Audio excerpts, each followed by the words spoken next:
Hey there, it's Carl Kwan here. So with so many people having to use videos nowadays for conferences, for meetings, for whatever type of communication you need to have now, it's going to be through video. It's going to be this kind of medium.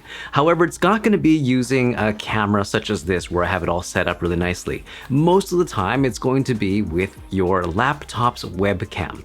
This is actually totally okay because it's what you have. There is zero reason to go out and buy something just to have, a new video camera to have these kind of video calls or conferences or whatever. It's unnecessary.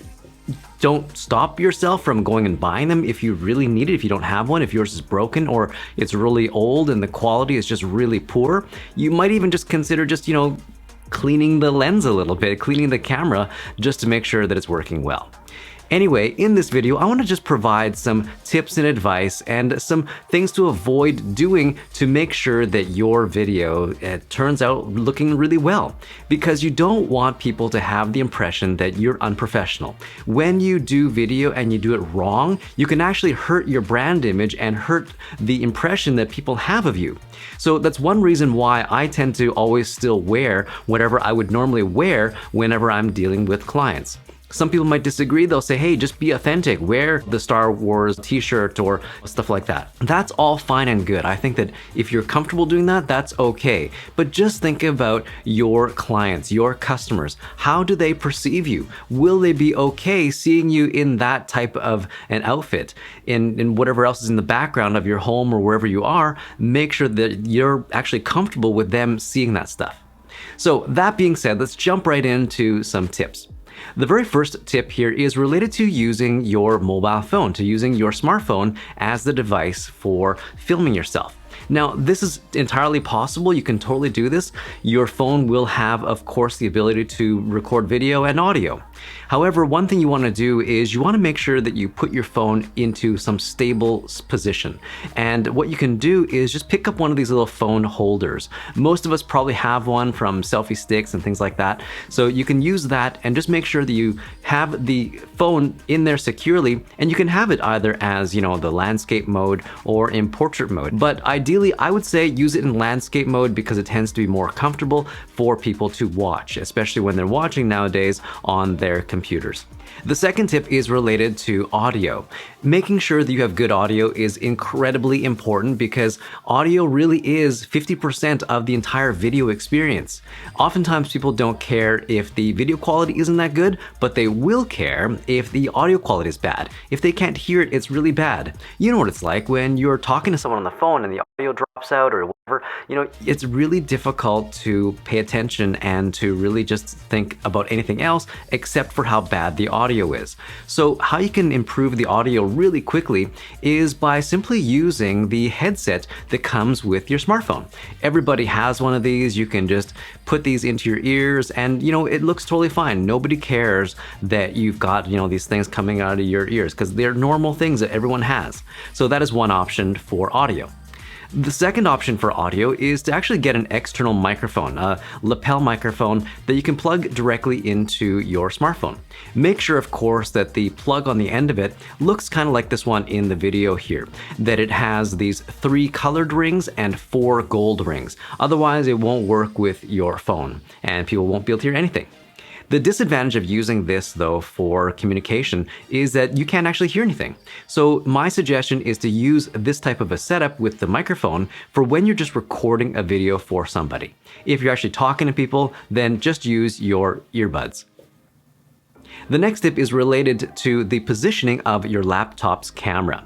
This is really important because having bad positioning actually makes people kind of uncomfortable when they are talking to you. It's kind of a subconscious thing they may not be able to articulate, but they'll feel it. So the best thing you want to do is to make sure that the camera is at eye level. So what you can do is just put the laptop up onto some books. If you have a laptop stand, fantastic. If you're using a desktop that has a webcam built into it, you're probably already set. Just make sure that the camera is at eye level. One of the biggest mistakes you can make is actually having the camera too low. So typically if our laptops are on our desk, we're usually higher, so we're looking down at the camera. This is actually not very good. It's kind of uncomfortable for the viewer to see this because you're looking down at them. And also they're looking up at your nose, which may not be that great either. The next thing to do when you are using your laptop and setting the position is to make sure that your head is not in the bottom of the frame. This looks really weird and it just doesn't seem normal.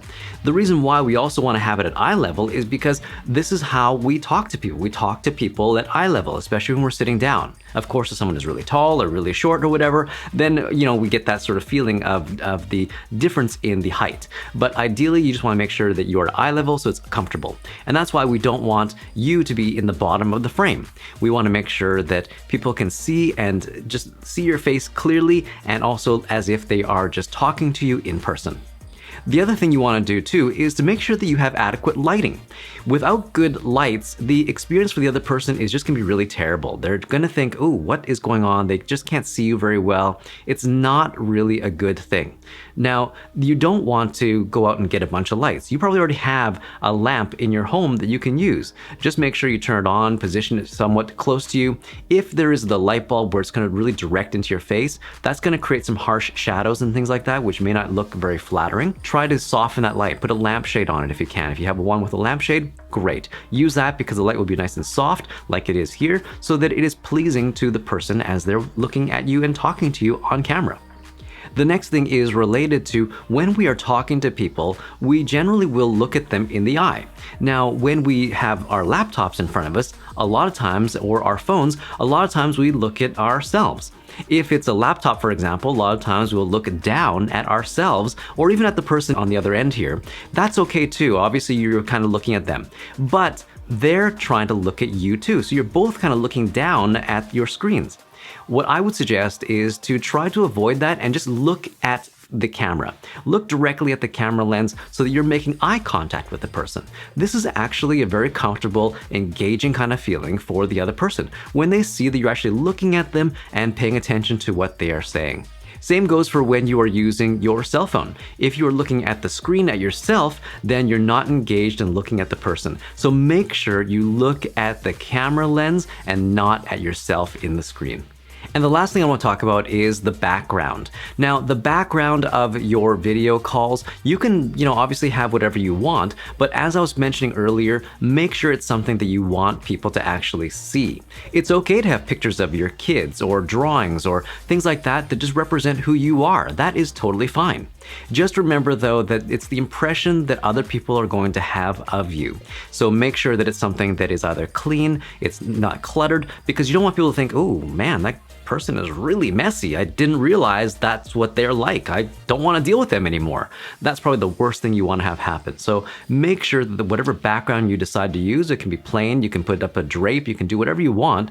Just make sure that it is something that is clean, that is neat, and that it represents you and your business well.